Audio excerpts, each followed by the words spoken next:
نطفة.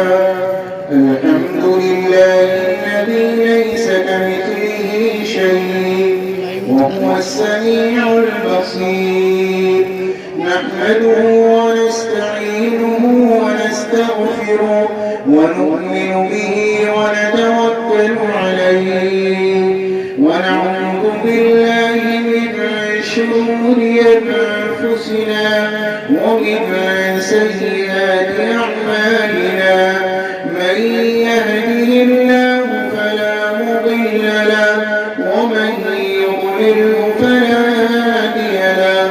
ونشهد أن لا إله إلا الله وحده لا شريك له.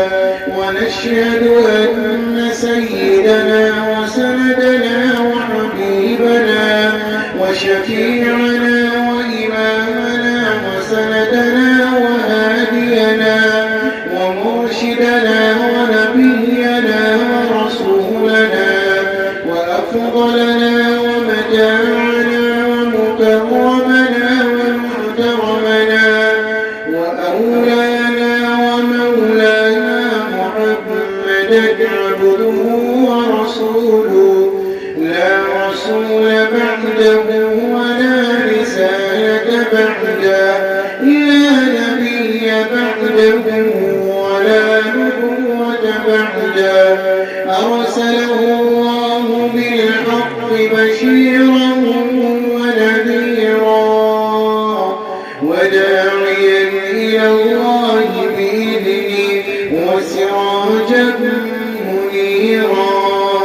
وصلى الله تبارك وتعالى عليه وعلى آله وأصحابه وأزواجه وذرياته وبارك وسلم تسليما كثيرا كثيرا.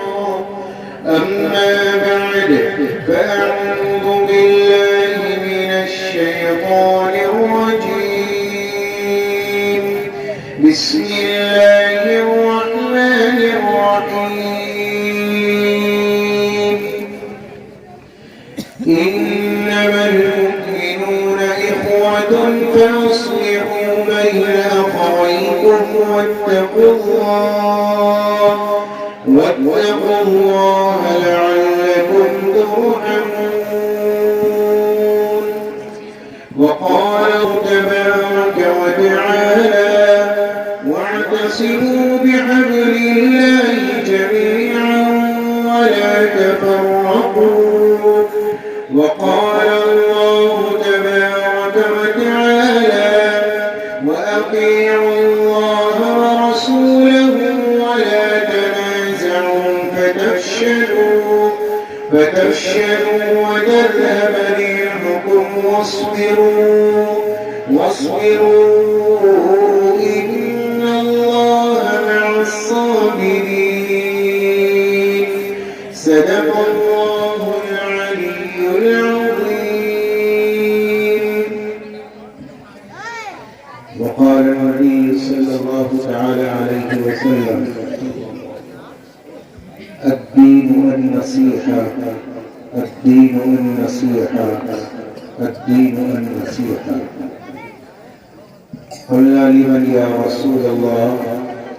قال لله ولكتابه ولرسوله ولأئمة المسلمين وعامتهم أو كما قال النبي صلى الله تعالى عليه وسلم. درود شريف اللهم صل على محمد.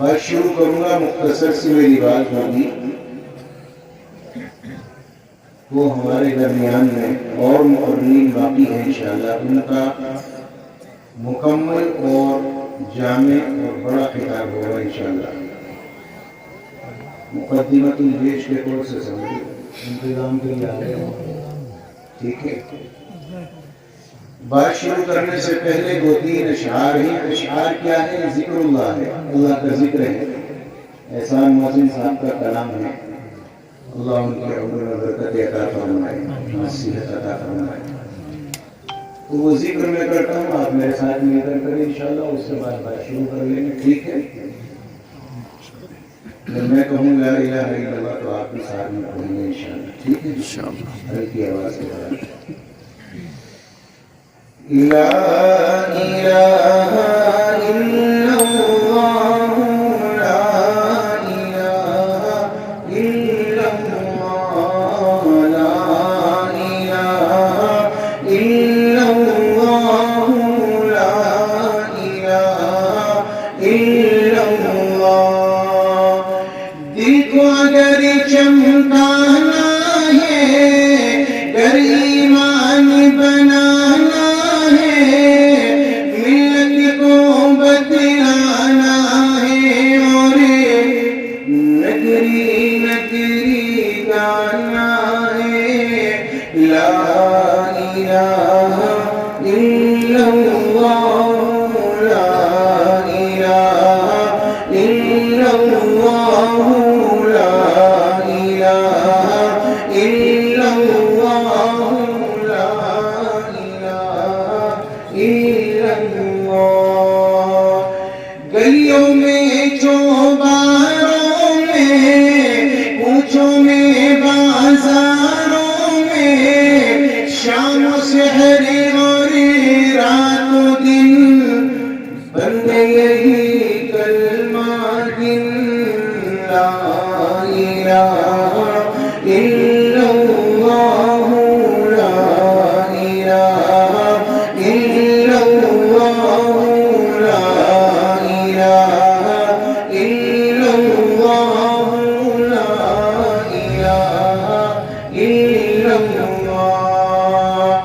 بلہائے گلشن میں ہے، فنکاروں کے فن میں ہے.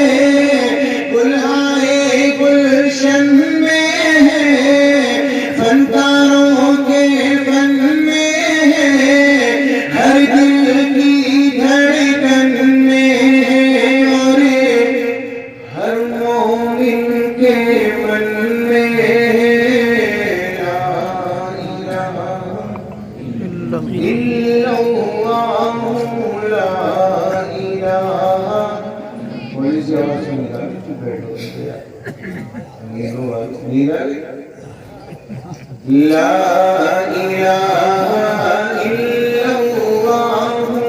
لا الہ الا اللہ، لا الہ الا اللہ.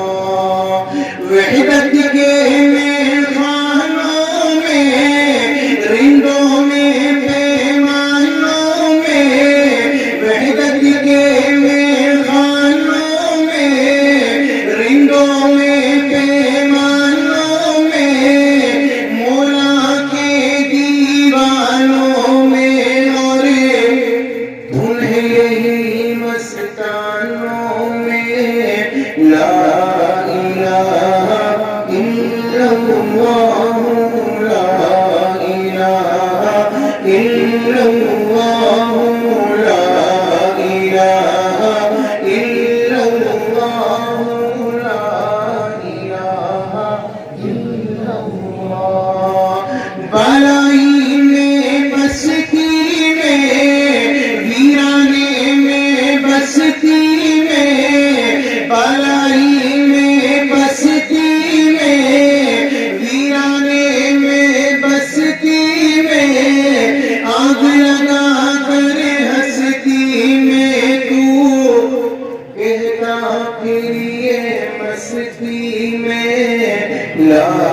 رسول اللہ صلی اللہ علیہ وسلم.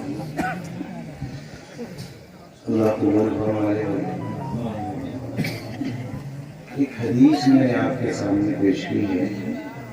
قرآن کی چند آیات پڑھی ہیں. چند باتیں آپ سے کروں گا انشاءاللہ، پھر رخصتی ہو جائے گی.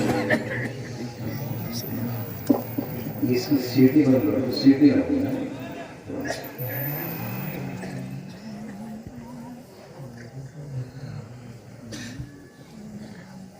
میری اور آپ کی نظروں میں آج دیندار کون آدمی ہے؟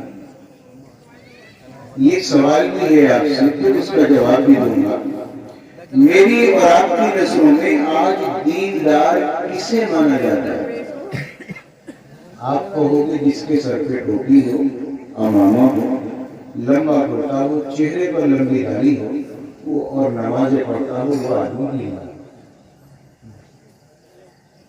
ایک اور قدم آگے بڑھو، جو اللہ کے راستے میں 4 مہینے لگائے، وقت لگائے، وہ آدمی دیندار ہے.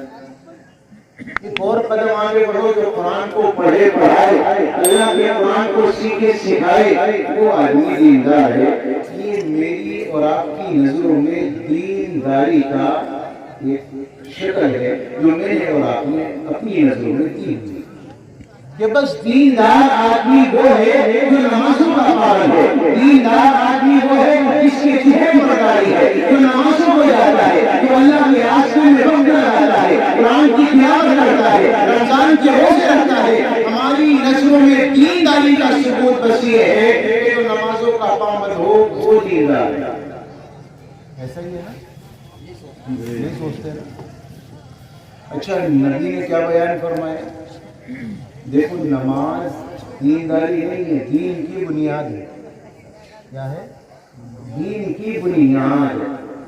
اور بنیاد دینداری نہیں ہوا کرتی، دینداری اس سے اوپر کی چیز ہوا کرتی ہے. عمارت ایک ہوتی ہے، دینداری ایک ہوتی ہے. دین کی بنیاد ہے نماز، روزہ، زکات، حج. اور دینداری کیا ہے؟ وہ نبی پاک علیہ السلام نے بیان فرمائی. آقا نے کیا ارشاد فرمایا؟ الدین والنصیحہ، الدین والنصیحہ، الدین والنصیحہ. دین نام ہے خیر خواہی کا، دین نام ہے خیر خواہی کا، دین نام ہے خیر خواہی کا. کسی کے کام آنا، لوگوں کے ساتھ بھلائیاں کرنا، لوگوں کے غموں میں شریک ہونا، بیواؤں کے کام آنا، یتیموں کے کام آنا، غریبوں کے کام آنا، مظلوموں کے کام آنا، اپنے پڑوسی پر ظلم نہ کرنا، یہ دینداری ہے. سامنے والا سلام نہ کرے پھر بھی آپ کے لیے سلام کے الفاظ نکلے، یہ دینداری ہے. کوئی آپ پر ظلم کرتا ہے پھر بھی آپ سلام کریں، یہ دینداری ہے. دینداری کا جو نبی پاک علیہ السلام نے نظریہ دیا ہے وہ یہ ہے کہ تم لوگوں کے خیر خواہ بن کر زندگی گزارو، لوگوں کے کام آنے شروع ہو جائے. تو آپ سے بڑا دیندار کوئی ہو نہیں سکتا. تو صحابہ نے پوچھا، یا رسول اللہ، یہ دینداری ہو کس کے لیے، کس کے ساتھ خیر خواہی کرے؟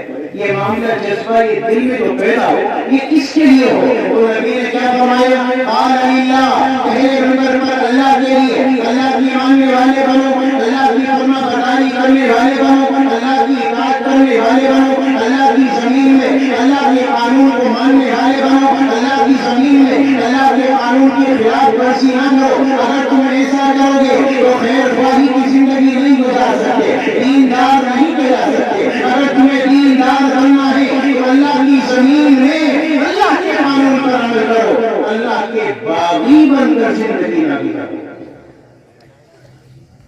اب جو شراب پینے والا ہے وہ باغی ہے؟ بتاؤ. ہماری قوم کا غالباً 50% طبقہ صرف برائیوں میں مبتلا ہے. نوجوان طبقہ، جسے شراب کا پتہ ہے، جسے بدکاری کا پتہ ہے، جسے دنیا کے اندر جوئے کا پتہ ہے، سٹے کا پتہ ہے، اس کے علاوہ اس کی کوئی دنیا ہی نہیں ہے. مجھے بتاؤ، یہ اگلی خیر خواہی پوری کر سکتا ہے؟ جس کی زندگی کا مقصد صرف پینا، صرف لوگوں کے مال کو لوٹنا، لوگوں پر گندی نظریں ڈالنا، اپنی بہنوں پر گندی نظریں ڈالنا، جس کی زندگی کا یہ مقصد بن گیا ہو، وہ اللہ کا باغی ہے. وہ اللہ کا باغی بن کر زندگی گزارے اور پھر وہ نماز پڑھے، وہ دیندار ہو قال للہ بغاوت بالکل نہ ہو، اللہ کی مان کر زندگی گزارو. فرمایا وہی کتابی، اللہ کے قرآن کے پڑھنے والے بنو، قرآن کو سمجھنے والے بنو، قرآن کو سیکھنے والے بنو، اس کے سکھانے والے بنو، اس کو سمجھنے والے بنو، اس پر عمل کرنے والے بنو، اس کو پہنچانے والے بنو. یاد رکھیے گا خالی قرآن کا پڑھ لینا یا خالی قرآن کا پڑھا لینا یہ کافی نہیں ہے. قرآن کریم کو پڑھنا، قرآن کریم کو سمجھنا اور اس کے بعد اس پر عمل کرنا اور اس کے بعد ساری دنیا کے لوگوں تک اس کو پہنچانے کی نیت کرنا، یہ ہے قرآن کے ساتھ خیر خواہی.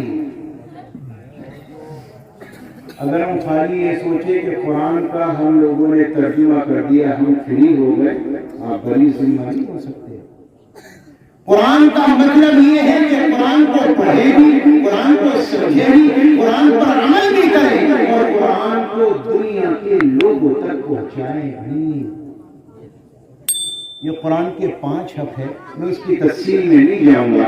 اتنا کہوں گا قال للہ، وہی کتاب وہی رسول. اور میرے نبی نے فرمایا 30 نمبر پر اللہ کے رسول کی ایمان پر چلو، اللہ کے نبی کے ساتھ خیر خواہی کا معاملہ کرو. آپ کے ساتھ خیر خواہی کیا ہے؟ میرے ساتھ خیر خواہی یہ ہے میری سنت کے تابع ہو جاؤ، میری سنت کے مطابق زندگیاں گزارو، اپنی زندگیوں کو تاجدار مدینہ کی نقش قدم پر ڈالو. تاجدار مدینہ کی امام الانبیاء کے صحابہ جیسی زندگیاں اپنی زندگی بناؤ. صحابہ کا مزاج کیا تھا؟ صحابہ کی زندگی کیا تھی؟ میرے آپ کی آمد تشریف فرما ہے. ایک صحابی کا نبی کے دربار عالیہ میں آنا ہوا، تاجدار مدینہ کو سلام کیا، میرے نبی نے سلام کا جواب نہ دیا، اپنے چہرے کو پھیر دیا. صحابی دوسری جانب سے آیا اور پھر آقا کو سلام کیا، السلام علیکم یا نبی اللہ. میرے نبی نے پھر اپنے چہرے کو پھیرا اور صحابی پھر دوسری جانب سے آیا، پھر نبی کو سلام کیا، السلام علیکم یا نبی اللہ. آج یار مدینہ نے پھر سلام کا جواب نہ دیا. صحابی پاس میں موجود ہے. میرے نبی کے صحابی سے معلوم کیا نبی ناراض مجھ سے کیوں ہے، نبی مجھ سے خفا کیوں ہے، میرے سلام کا جواب کیوں نہیں دیتے. میرے آنے پر نبی نے اپنا چہرہ کیوں پھیرا، اپنی نگاہیں کیوں گھمائی، اپنی نظریں کیوں پھیری؟ وجہ کیا ہے؟ صحابی کہنے لگے تم نہیں جانتے، تم نے سونے کی انگوٹھی پہنی ہے اور سونا پہننا مردوں کے لیے اللہ نے حرام کیا ہے.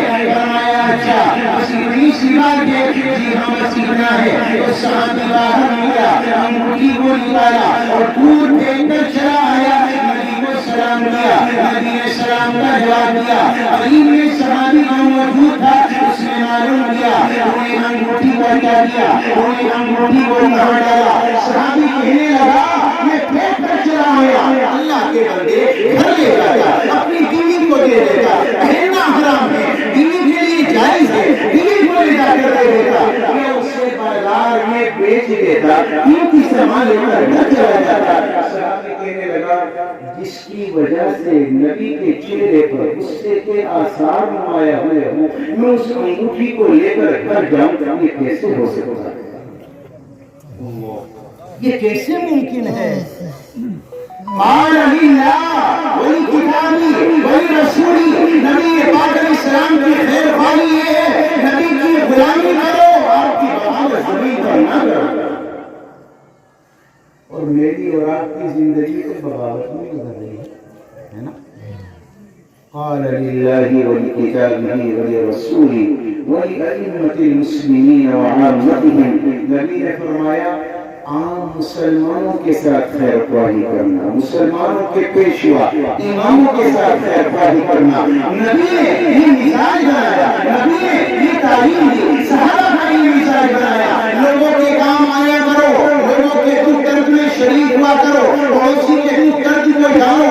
یہاں تک کہ تاجدار مدینہ کی زبان نبوت ہوئی ہے اور میرے آقا نے ارشاد فرمایا واللہ لا یؤمن، واللہ لا یؤمن، واللہ لا یؤمن. آقا کون آدمی مومن نہیں ہے؟ فرمایا جس کا پڑوسی اس کے ظلم و ستم سے پریشان ہو وہ آدمی کبھی مومن نہیں ہے. اور ہم نمازی بن کر لوگوں کے دل پر چھڑیاں چلائے تو مومن ہو جائیں گے؟ روزے رکھ کر تلاوت کر کے اللہ کے راستے میں نکل کے لوگوں پر چڑیا چلائے، لوگوں کے لیے پرواہ کرے، لوگوں کی عزتوں پر آبروں پر حملہ کرے. مجھے ایک بات بتاؤ، کیا عزتوں پر آبروں پر حملہ کرنے والا امین ہو سکتا ہے؟ کیا وہ دیندار ہو سکتا ہے؟ نہیں نہیں نہیں. تاجدار مدینہ نے بیان فرمایا دنیا کا سب سے حسین مسلمان، دنیا کا سب سے بہترین مسلمان صحابہ آئے، کہنے لگے یا نبی اللہ ایہ اسلامی افضل، دنیا کا سب سے بہترین مسلمان کون سا؟ یہ بھی آپ کو فرمانا تھا نمازوں کا پڑھنے والا، جہاد کرنے والا، قرآن پڑھنے والا، تلاوت کرنے والا، تہجد پڑھنے والا، مال اٹھانے والا. نہیں نہیں نہیں نہیں، یہ آپ کے آقا کی زبان کھلی ہے. آقا نے فرمایا اکرام الکرام وکیم الکرام، دنیا کا سب سے حسین مسلمان، دنیا کا سب سے بہترین مسلمان کون ہے؟ جس کی زبان کا بول میٹھا ہو اور اس کا دسترخوان وسیع ہو، وہ دنیا کا سب سے بہترین مسلمان ہے. دینداری کا حساب سے. اب جس کی زبان میں جتنی کڑواہٹ ہو، آج وہ آدمی رہے. کیا کہتا ہے سامنے والا جانتے ہیں آپ؟ جملہ یہ ہوتا ہے آدمی کڑوا ہے لیکن دل کا اچھا ہے نا. پہلے گالی دے لو پھر جملہ کہہ رہے ہیں دل کا صاف، میں دل کا صاف. گالی دے دی، عزت پر حملہ کر دیا، عزت کو تار تار کر دیا، اس کے بعد جملہ دل کا صاف. یہ کیسی دل کی صفائی ہے؟ یہ صفائی ہے دل کی. پہلے عزت کو رون دینا، اس کی عزت پر حملہ کر دینا، اس کے دل کو ٹھیس پہنچانا، اور اس کے بعد یہ تصور کرنا کہ میرا دل صاف ہے. یہ کیسے ہو سکتا ہے؟ تاجدار مدینہ امام الانبیاء کا دل بھی پاکیزہ تھا، آپ کی زبان بھی پاکیزہ تھی. میرے پیاروں، یہ لوگوں نے تصور غلط کیا ہے. یاد رکھیے گا، جب پھل نیچے سے خراب ہونا شروع ہو جائے، سمجھ لو اوپر اس کا اثر آنا شروع ہوتا ہے. مطلب یہ ہے کہ جب دل میں کڑواہٹ ہوگی تو زبان پر کڑواہٹ شروع ہو جائے گی. جب دل صاف نہیں ہوتا نا، کڑواہٹ تبھی آتی ہے، غصہ تبھی آتا ہے. تو انسان اپنے آپ میں بڑا سمجھتا ہے، اپنے آپ کو تکبر میں محسوس کرتا ہے، اپنے آپ کو کبر میں ڈالتا ہے، عجب میں ڈالتا ہے، خود پسندی میں مبتلا کرتا ہے. تبھی جا کر انسان سامنے والے پر غصہ کرتا ہے. یاد رکھیے گا، اگر دل صاف ہوگا، دل پاکیزہ ہوگا، تو یاد رکھیے گا اس کی زبان بھی ستھری ہوگی، پاک ہوگی، میٹھی ہوگی. لوگوں کے کام آؤ، لوگوں کے دکھ درد کو سمجھو. آج کا مسلمان سمجھتا ہے کہ میں نے نمازیں پڑھی، مجھ سے بڑا دیندار کوئی نہیں. اور نبی نے کیا فرمایا؟ میرے پیارے صحابہ، میری پیاری مسجد نبوی، اس میں اعتکاف کون کرے؟ محمد رسول اللہ. آپ یاد رکھیے، اعتکاف کرنے والے محمد اور مسجد